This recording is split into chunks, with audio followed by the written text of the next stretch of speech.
Yeah, what do you really want to know on a first date? That's such a good question because it's like, yeah, sometimes it's almost like you're going through the motions. What do you really, are you just trying to see if you even like being around each other? I think that's exactly it. I think if there's like just a connection, maybe that's not like built through conversation. Like sometimes I just want to know that I like the way someone smells. I like the way their voice sounds. But because I've been on dates where it's felt just brutal, right? Yeah. And he probably walked away being like, wow, that was a great date. And I walked away being like, I never want to do that again. That felt just so like a job interview. Yeah. And there have been dates where the conversation wasn't necessarily good, but the feeling was good. Yeah. And so I think that's what you're looking for, the feeling, not so much what was said or how well it was said. Yeah, like, I had a nice time. That was fun. Yeah. Yeah, I would like to spend more time with that person or be around them again. Yeah. It definitely does change as you get a little bit older, too. You're like, yeah, what story can they tell you or something? It's hard to like. You asked this important question. What do you ask? You like animals?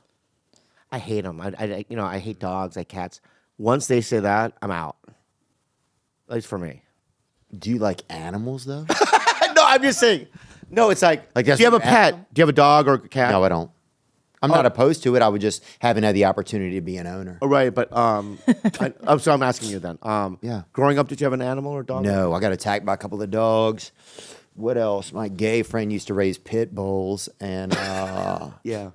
what else? There was a lot of like kind of dog violence in our area. Okay, let me ask you and another black question. violence. Do you live in a house?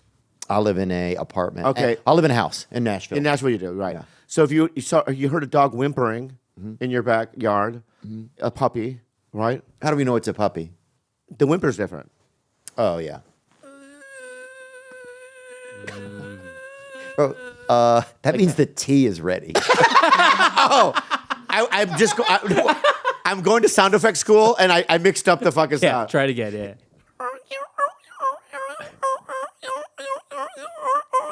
Dude, that is a dolphin.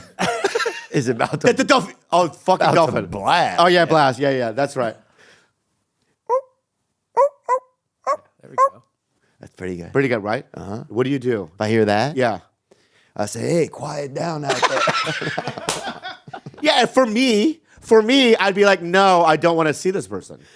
That's just for me. No, I would go out there and check if it's an animal. I would probably take a flashlight or something if it's at night. Yeah. 'Cause And I know you, Theo.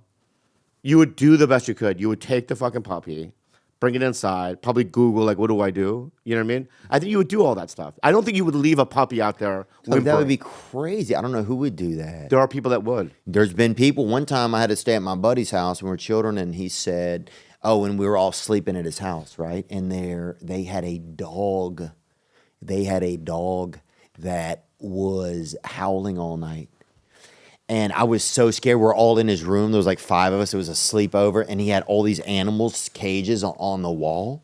What? Jesus. And he had all these pets, right? All different pets, like everything from chinchillas to like fucking couple of little, everything, snakes, yeah. little llamas or whatever, You don't put those in a cage on Bro, a wall. stacks of cages. And all the animals. Is your friend named Noah? They're not.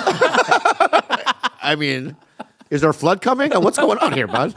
They were nocturnal animals. Oh, all right, okay. So everybody goes to sleep, and I can't sleep, and there's a ceiling fan whirring, and all the animals woke up, and they're all looking with their eyes at me out of their cages, and I'm the only person awake. And I was so scared to go to sleep because they had like 5 or 6 snakes he had in there. And the dog was howling outside all night, right outside. Yeah. And his dad went out there middle of the night, popped him off. No. Took the dog's life. Or left a gun out there and the dog took his life, but I don't believe it. Yeah, I don't believe it. They don't have the... Dad did it. Yeah. Wow, that's fucking Broke my nightmare. heart, man. Yeah. So I think there was a lot of like animal violence around us growing up. Yeah. Yeah. Wow, that's... A lot of Wait. dog danger. People would have attack dogs. There would be dogs loose in our area that would attack people a lot. It was a different time. It was when there was more loose dogs. Now you don't see as much loose dogs running around. Yeah. Unless you're in Florida or something. I had a dog named Skippy. It was a Yorkshire Terrier. And I kept throwing Skippy onto the bed. And he hit the fucking bed with just one leg, and it broke his leg. Oh, no. So I go, Mama, Skippy's leg, right? And she goes, don't worry. And she went and got chopsticks And tied it to him. and tied it to The splint? this as a splint. Yeah. And I go, I guess chopsticks work. Yeah. Well, we could have just gone to the vet too. I don't know if that's helping. You think that's helping? I think splint might help. Daddy a bit. gonna buy you a new patella. Wait, Theo. This guy was singing to his kid. I'm like, this guy doesn't know anything. Wait, how do you go out on dates at all, or do you just like meet women through friends? Yeah, what have I been doing? I've been doing some dating. I haven't been doing that